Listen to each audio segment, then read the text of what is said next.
At the end, when Poppy takes the main character on the elevator to descend even further down to the bottom of the factory, Kissy Missy stays behind. It seems like she's operating the elevator before they can send it back up, so Kissy Missy can also enter to join them. No! We're coming! Just hold on!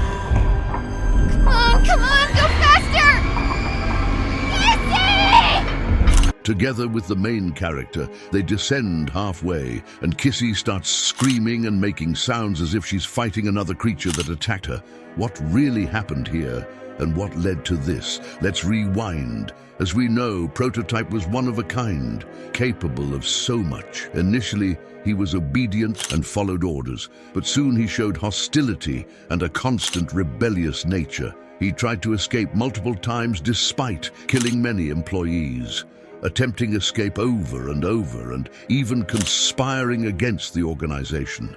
For some reason, the organization only contained him instead of killing him. This might seem surprising and nonsensical, but maybe there's more to this story. Perhaps Prototype is a very unique and valuable asset to the organization which they aren't ready to lose. Prototype despised his role as a test subject and did everything possible to destroy the organization. He conspired with many other mascot toys and adults to form a group and fight against them. One of his most loyal followers was Theodora Grumbel, whom we learn about from confidential files. Theodora was an orphan, like many others in the Playcare, with no parents or family to look for them if they went missing. This made it very easy for the organization to conduct their cruel experiments. Theodore was singled out and groomed so that Prototype could carry out his great escape. It seemed that Prototype wasn't very interested in others, besides himself trying to find a way out. But what caused a big shock was that when Theodore opened the safety doors for him using a special backpack, the door opened, giving Prototype a golden opportunity to escape. Despite his strong desire to do so, Prototype chose not to escape, but instead stayed to save Theodore, who got a nasty shock from the backpack in the process. He sacrificed his freedom to save Theodore. As a result, Theodore sustained serious injuries. The organization decided to use his functional body parts. They surgically removed them and placed them in a doll named Catnap, making him another one of their mask. Theodore, now Catnap, learning about Prototype's sacrifice, grew increasingly devoted to him. He began to see him as a pure and heavenly god in the form of a broken and suffering monster, someone who, despite looking the way he does, is kind and was sent to free everyone suffering under the sinister organization. Realization. It's important to note that most of the dolls and toys are the consciousness of children and even infants, easily handled and manipulated.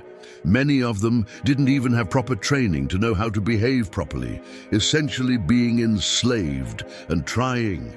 And many of them, after a mass killing, remained children and grew older in their plastic and fluffy friends, their consciousness only aging. Thus, they were children left in the wild to grow up on their own, hence their great instinctiveness and animality. For some of these dolls, it would be easy to manipulate, but for others, it required many attempts and manipulations to make them hostile and give them the will to fight against their oppressors. Eventually, the hour of joy comes, the catastrophic end of the sinister organization Playtime Co. The toys kill everyone they can find, innocent or guilty. Through the tapes in Chapter 3, we learned that most of the people working there were unaware of the cruel experiments taking place, and many of those who knew wanted to put an end to them. Many adults genuinely cared for the children. They adopted or fostered them and treated them as their own. In one of the tapes, the Hartmans, who were fostering a child, were deeply shocked and upset when they discovered that the child they were caring for was being tested and experimented on. This revelation broke them, especially when they wanted to adopt him. On another occasion, Richie, a tough-looking man, expressed his sincere thoughts about how cruel it was that the children barely got any sun and should be allowed outside. His colleague agreed with him and found him to be a kind, compassionate person deep inside. Are you? Nope, Never liked the feel of it. I mean, don't you think these kids deserve some real sunlight instead of floodlights and painted skies? Hell, we're not even allowed to talk to these kids. Isn't that... Sorry, Stu. Sorry? That doesn't sound like the Rich I know, honest to a fault. But I always liked that about you. They've been pushing hard for me to choose my replacement. I'm thinking about giving the role to you. Learning that her adopted child felt sick and traumatized after the experience with red smoke and the possibility that a child named Mary might be subjected to experiments, she became furious and screamed at Stant as loud as she could. She felt like her blood was boiling under her skin. She also saw something terrible. Hand in mine, it felt like her blood was boiling beneath her skin. She saw something too, something horrible. I'm sorry, I don't mean to. Miss Harper, we'll provide the very best care we can offer. You have my word. There are many concerns we must address at this time, and we'll continue to monitor. She'll be okay. No! Well, pardon me if I'm not comforted by that! Therefore, it's safe to say that most people in Poppy Playtime were unaware of the experiments, or if they knew, wanted to save or stop the cruel experiments. Thus, it's understandable why Pop thought it was extremely unfair that the toys mercilessly killed and devoured everyone there, including innocent adults. Catnap, being a devoted follower of Prototype, committed unimaginable atrocities. He tried and mercilessly killed anyone who did not follow Prototype's strict rules. He simply called them heretics and punished them.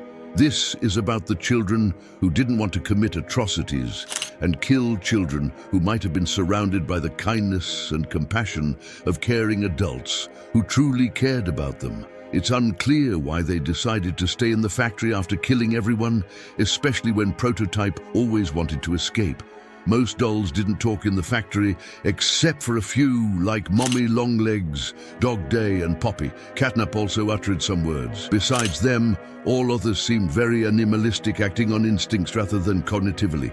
However, all these dolls have one thing in: they all have high cognitive abilities. Miss Delight was appointed as a teacher, and others who could speak became either leaders or main followers of Prototype, higher in the hierarchy, or they became opponents of Prototype and the Mad Slaughter.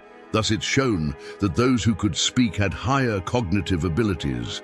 They were the ones who could easily convince or manipulate other toys and dolls to perform certain actions. Kissy Missy also seemed a bit naive, so she took part in the Hour of Joy, easily manipulated but later regretted her decision. With the right amount of guidance and compassion from Poppy, she joined her cause, standing against Prototype's will. Eventually, she became a better version of herself, and we also see that she doesn't speak, so perhaps she has lower cognitive abilities despite her good intentions. Now, Kissy remains on the edge, naive and hostile when she attacks the main character, but with guidance from Poppy, she stops when told that the main character is one of the good ones.